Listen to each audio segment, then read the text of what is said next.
Okay, I'm going to try a new little feature here since they upgraded my software. We're going to see how this works and whether you guys like seeing a little picture of me in the corner or not. Don't mind the hair. Okay, so today this is the first lesson of our next unit, and we're going to be talking about exponents and logarithms. And this unit has a lot of stuff in it, so we're going to need to have you pay really close attention. This first lesson is kind of a little bit of a review, and we're going to go over some exponents and root notation and how to deal with them, because knowing how to deal with exponents is going to help you a lot when we get to exponential functions as well as dealing with logarithms. So let's first of all talk about the quotient rule. Now, the quotient rule, remember, is a over m, a to the m power times a to the n power, means that if you have the same base and different exponents, and those exponents are divided, then you can actually subtract your exponents. So here you have m minus n, okay? And that's kind of nifty, because if you have like x to the 6th over x to the 5th, you can actually just subtract those and get x to the 1st power. Now, that's great if the top number is higher than the bottom, but what happens if the bottom number is the larger one and the top number is a smaller one? Well, we can still apply that quotient rule. Now what we get is, look at this, x to the 6th divided by, or x to the 5th divided by x to the 6th. And we get x to the 5 minus 6 power, which is x to the negative 1, okay? Now, look at this with regard to the definition of what an exponent is. This really means that we have x times x times x times x times x on top, and then x times x times x times x times x times x on the bottom. So 6x's multiplied together on top, or 5 on top, 6 on the bottom. I keep getting this backwards, I'm sorry. So remember, x divided by x is just going to be 1. So these all cancel out except for one of these, okay? Which leaves us with just 1 over x as our answer. So we see that negative exponents are actually positive in the denominator. So that leaves us with our magic decoder ring of some base to a negative exponent actually equals 1 over that base to the positive exponent. Okay? So move this up a little bit. So the bottom line for negative exponents is, if your negative exponent is in the numerator, move the exponent to the denominator and make that exponent positive. Now, if your negative exponent is already in the denominator, or on the bottom, move that exponent to the numerator up top and make the exponent positive there. Okay, so this is kind of really easy. It's just a moving thing. Now the important thing to realize is that the negative just applies to the exponent. It actually has only to do with the position of where that exponent is. It doesn't have to do with the value of the number, okay, in regards to whether that number is positive or negative. Okay, so 2 to the negative 5th.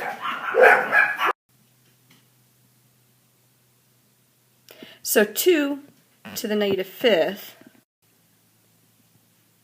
So 2 to the negative 5th. Okay, so, sorry, I had a little dog barking episode there, and that is messing with my video. But we'll go on without the video. In fact, I think I'll just move it off to the side here so you guys can't even see it. Okay, so 2 to the negative 5th would be 1 over 2 to the 5th power. Okay. Now, notice our base is positive here. Here, on problem number 2, our base is negative, so this is 1 over negative 2 to the 5th power. Okay, whereas 1 over 2 to the 5th power would be equal to 1 over 32. 1 over negative 2 to the 5th power would be actually equal to negative 1 over 32, because a negative number to an odd power results in a negative base to an odd power results in a negative number. Now, don't let this confuse you between the notation of 2 and 3. Okay, the notation for problem number 3 is actually the negative of 9 to the negative 2 power, which means we're looking at the negative of 1 over 9 squared, which again is equal to negative 1 over 81. Okay. For our last problem, this is really more of a movement problem, and you can see what we're doing with this movement here. When an exponent is negative in the numerator, we can put it in the denominator to make it positive. And when it's negative in the denominator, we can put it in the numerator to make it positive. So what that really results in is 3 squared over 2 cubed, which is 9/8. Okay? So we can apply all the rules of exponents even when we're dealing with negative exponents. So remember, if we have the same base and the two numbers are multiplied together, we can just add our exponents. So b to the negative third times b to the fifth becomes b to the negative 3 plus 5 power, which is just b squared. Okay. And then negative 3x to the negative third power times 5x squared is really, and remember this negative third power here only applies to my x. It does not apply to my 3. This really looks like negative 3 over x cubed times 5x squared in the numerator. Okay, that's what that really looks like without the negative exponents. So it becomes a little bit easier to see when I tell you that I'm going to move this up so you can see this a little bit more.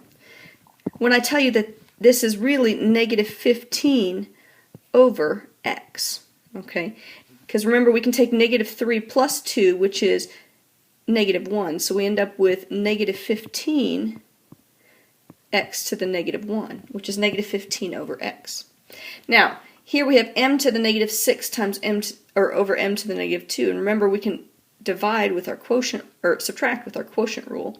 So we have m to the negative 6 minus a negative 2, which is like m to the negative 6 plus 2, which is m to the negative 4, which with all positive exponents would be 1 over m to the 4th power.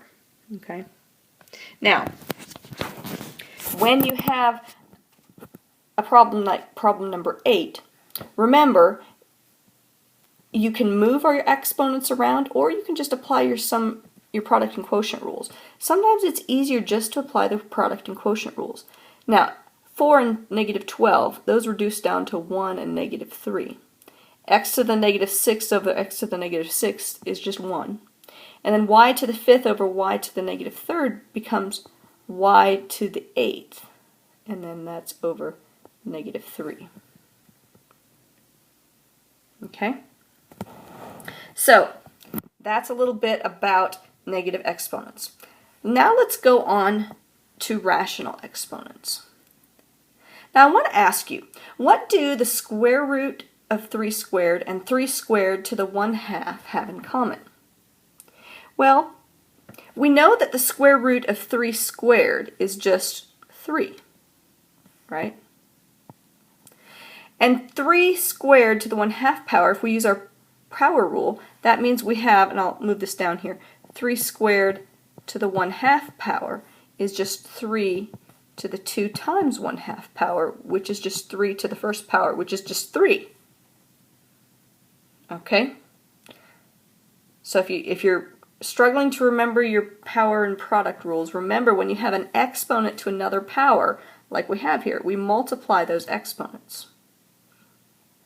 So what this really means is, if I have the square root of 3 squared and 3 squared to the 1/2 power, even though those are two different notations, they really mean the same thing. So this brings into the question, what does an exponent that is a fraction mean? Well, in reality, all exponents are fractions. Think about 3 squared. Really, that is just 3 to the 2 over 1 power. What about 4 squared? Well, that's just 4 to the 2 over 1 power. Okay? Or 4 cubed would be 4 to the 3 over 1 power. So we have a common denominator here when all we're doing is squaring, cubing, taking something to an integer exponent, right? Well, what happens if that denominator is different is what we're really asking when we're dealing with rational exponents. Okay? So let's erase some of this and give us a little bit more room here. And what I want you to realize is that when we're dealing with rational exponents, and we have a to the m over n power, that's really equal to the nth root of a to the m power. It's really equal to a to the m to the 1 over n. It's also equal to a to the 1 over n to the m power, okay? All those are different ways of saying the same thing. But what remains is that a is always the base, m is our exponent, and as we see right here with this, n is our root.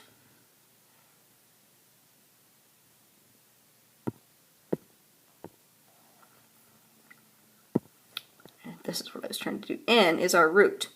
I was actually drawing shapes. This thing has so many new features, I'm just trying to get used to them all. So the next few ones I'll probably use a lot of different types of features. So if the base of our exponent fraction, if the denominator of our exponent fraction tells us that what the root is, that's really neat to know. So if I have a to the 1/3 power, that's really equal to the cubed root of a. If I have x to the 2/5 power, that's really equal to the 5th root of x squared. Okay, so let's do a couple more problems.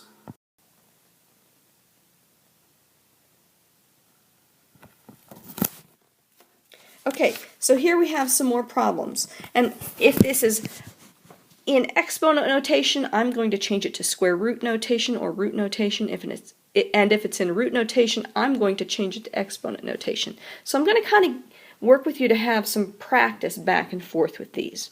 Okay, so the 4th root of 35 would be really written as 35 to the 1/4 power. And you can write this with or without your parentheses.